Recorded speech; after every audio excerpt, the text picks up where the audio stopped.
You need to leave now. What? I'm just having coffee.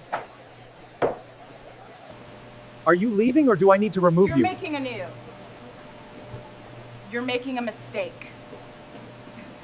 Officer Craig Bartlett thought he would simply humiliate a black woman by throwing her out of a coffee shop for inappropriate presence, roughly grabbing her arms, snapping on handcuffs, and dragging her to his car while ignoring her calm protests. But he did not even suspect that before him stood FBI Special Agent Jennifer Monroe, with 16 years of impeccable service and a gold badge in her hand. This blind profiling mistake cost him his career at 33 years old, and the city of Seattle $5,200,000 in compensation. Watch until the end to see how the smug smirk on the cop's face turns to pure horror at the precinct when the truth crashes down on him like a lightning bolt of justice. Officer Craig Bartlett, arms crossed, loomed over the table in the crowded coffee shop and barked that Jennifer Monroe needed to get out immediately, or he would throw her out himself. The FBI special agent, who was merely sipping coffee behind her laptop, calmly objected that she had bought her drink 10 minutes ago and was bothering no one. But Bartlett only sneered, claiming the manager had complained about her presence and that this was private property. Monroe felt the familiar chill of injustice as she pulled a leather case with a gold badge from her bag and clearly pronounced, but he still did not know what a fatal error this self-assured guardian of order had made, whose bias was about to turn into a catastrophe for his entire career. Just half an hour earlier, at 8:15 in the morning on a rainy Tuesday in March, Peak Street Coffee on the corner of 4th Avenue and Pike Street in downtown Seattle was buzzing with morning hustle under the patter of rain against large windows. Professionals were grabbing coffee before work. Tables were packed with lawyers, tech workers, and students under high ceilings with exposed brick and hanging Edison bulbs, while the line stretched to the door.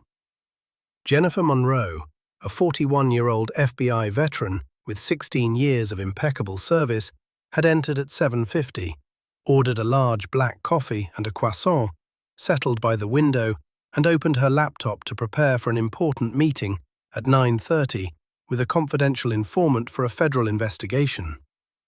She had spent 8 years in the Financial Crimes Division, dismantling money laundering schemes and investment fraud. 5 years prior, hunting hackers in cybercrimes, and before that, 3 years in counterintelligence, testifying before grand juries and coordinating with the Treasury Department and the SEC.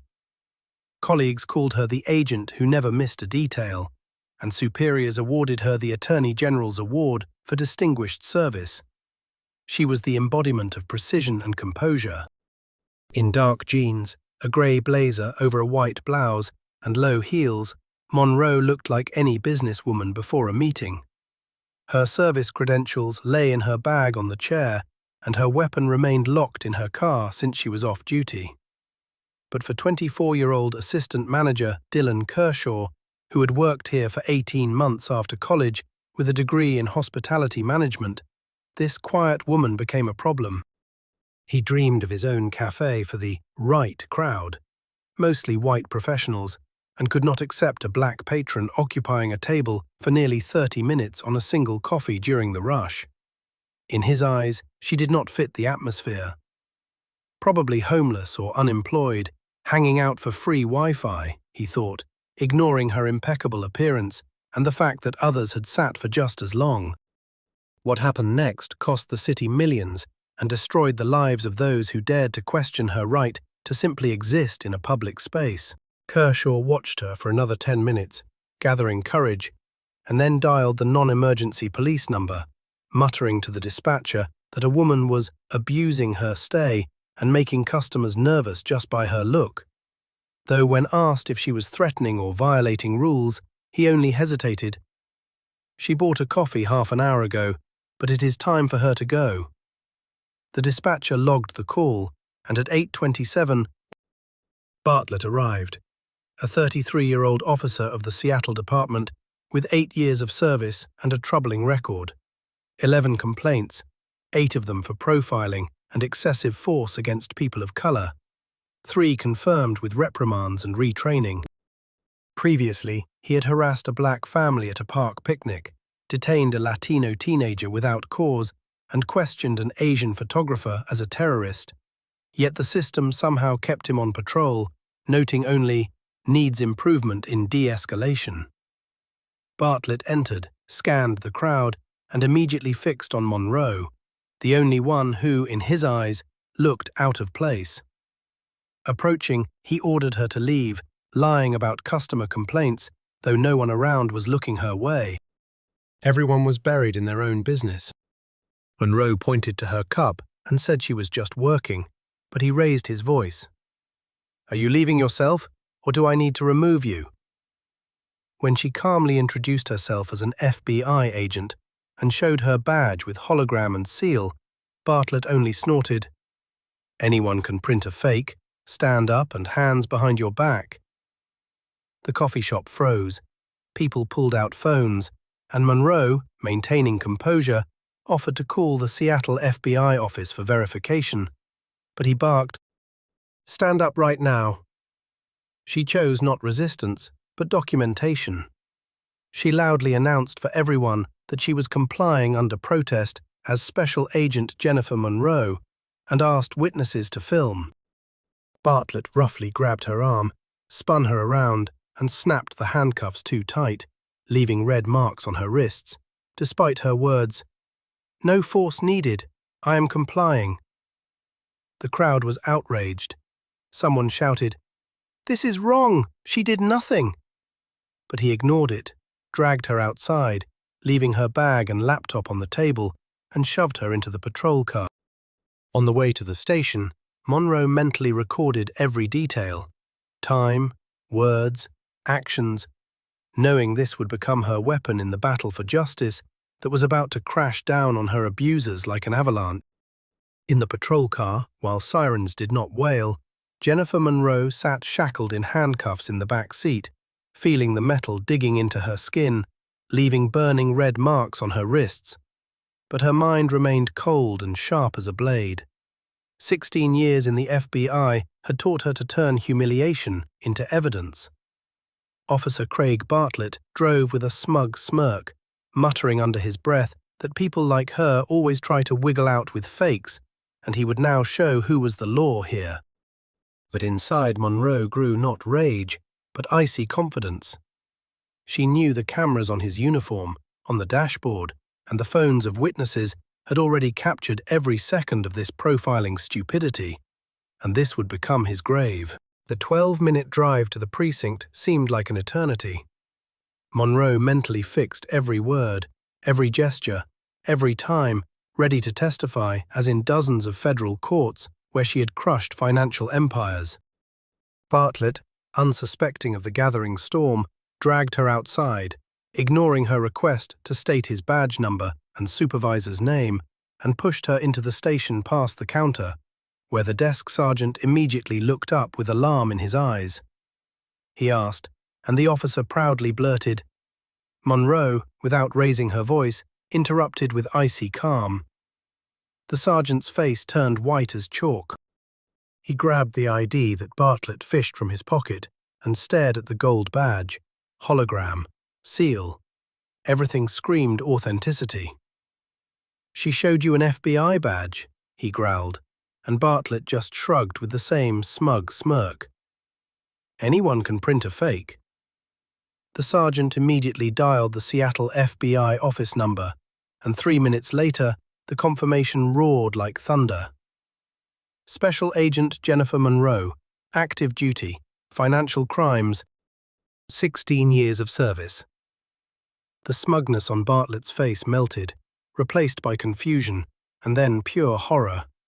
His eyes widened, mouth fell open, hands trembled as the sergeant barked.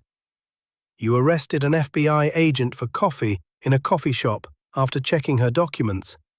Take those cuffs off immediately. That is basic procedure." Bartlett clumsily unlocked the latches. Monroe rubbed her wrists with visible marks, and Lieutenant Sarah Chen flew into the station. a veteran with 21 years of service whose face darkened with anger when she was quickly briefed on the picture. "Agent Monroe, on behalf of the Seattle Police, I offer sincere apologies.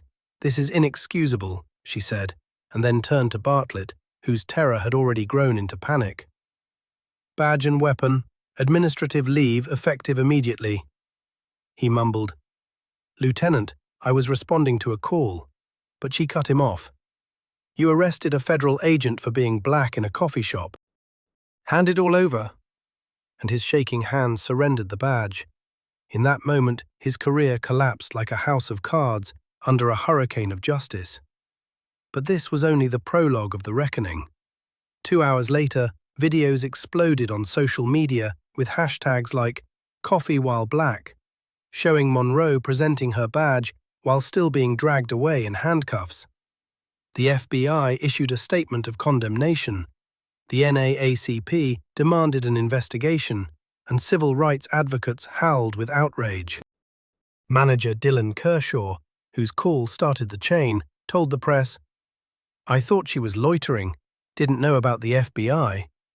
But 24 hours later he was fired, and Peak Street Coffee published apologies with new rules. No calling police without a real crime. Bartlett, with his 11 complaints, was kicked out 9 weeks later. The letter stated that he arrested an agent without cause, ignored documents, and demonstrated profiling despite 3 confirmed complaints previously, and entered him into the National Decertification Index. At 33 years old, his police life ended in disgrace. Civil rights attorneys contacted Monroe instantly.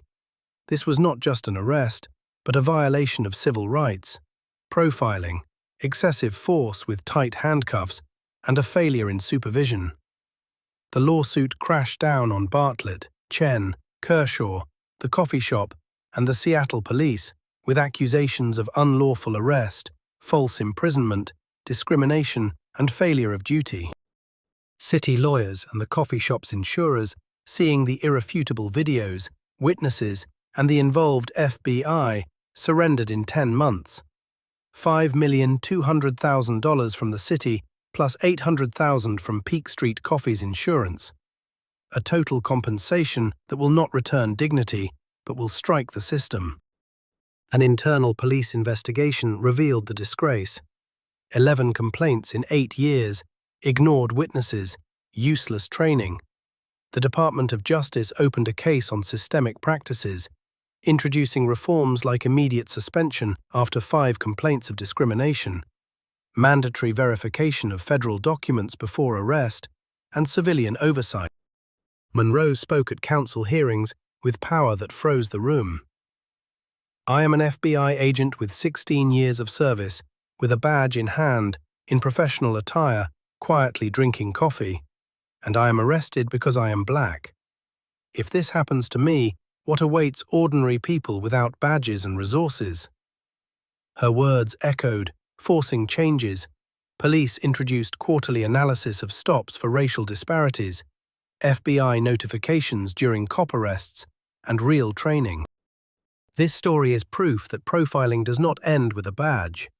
It festers in the minds of managers, cops, and systems that keep people like Bartlett on the streets, despite 11 red flags. Justice demands not just firings and millions, but radical changes, so that no one is arrested for coffee, rights are not trampled due to skin color, and every business and department pays the price for blind bias until the system learns to see people, not stereotypes.